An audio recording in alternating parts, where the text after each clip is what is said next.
Nous avons hérité de cette maison pleine de charme qui date de 1915. Les normes techniques de l'époque n'étaient pas les mêmes que celles d'aujourd'hui, et donc la maison n'était plus du tout conforme. L'isolation, que cela soit en termes d'étanchéité à l'air, à l'eau et au vent, n'était pas acceptable pour une maison des années 2000.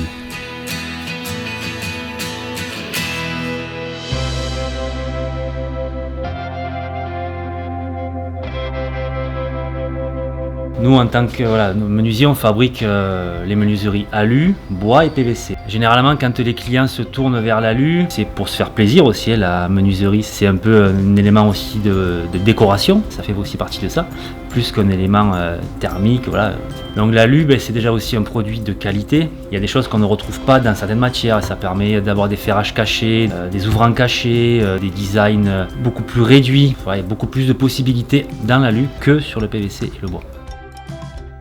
Ce chantier a nécessité une réhabilitation complète, ce qui signifie que l'existant a été totalement repensé au profit de menuiseries plus modernes et dans l'air du temps. Le projet a duré 9 mois et s'est achevé en mai 2018.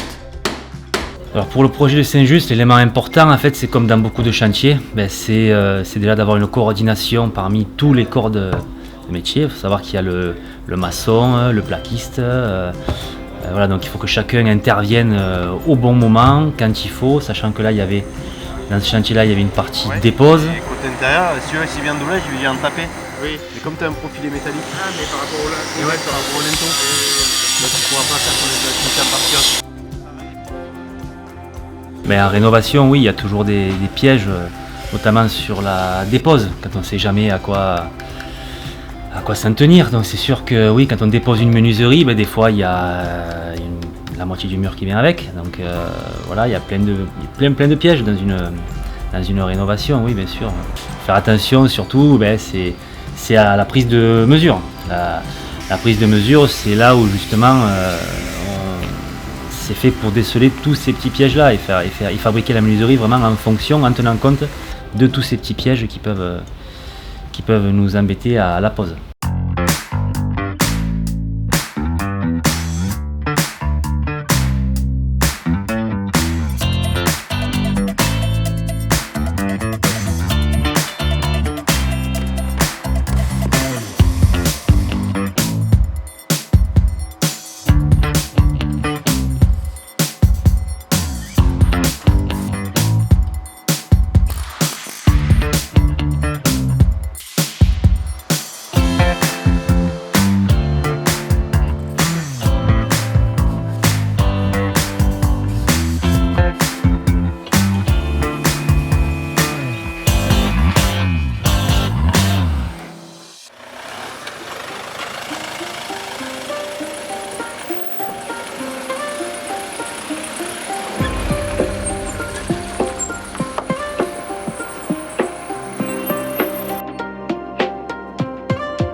Plusieurs produits ont été installés sur notre maison.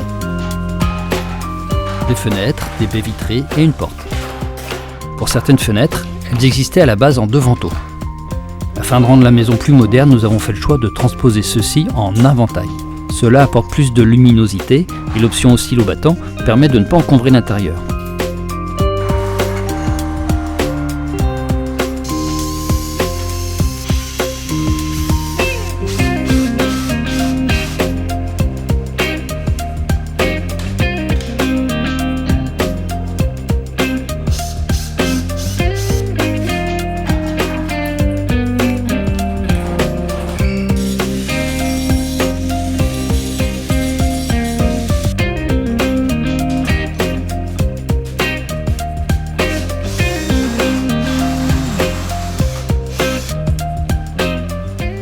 Pourquoi le réseau Chouco? Déjà c'est un réseau assez fort. On s'appuie quand même sur une marque reconnus, connus dans le milieu de la fenêtre. C'est des produits innovants, des produits de très bonne qualité. Système cossu qui plaît aux particuliers, ils font attention au design. Voilà, c'est un tout. C'est bien sûr Schuco, s'ils sont leaders dans le marché européen, bon ben c'est bien pour quelque chose.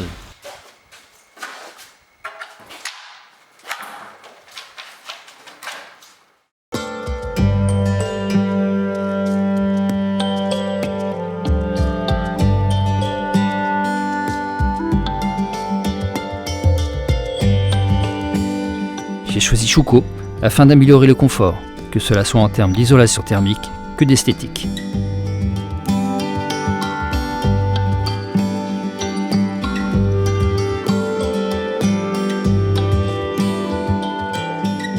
Pour les baies vitrées, nous avons opté pour des verres sécurité. Et seules des baies en aluminium peuvent supporter ces verres dont le poids est supérieur à la normale.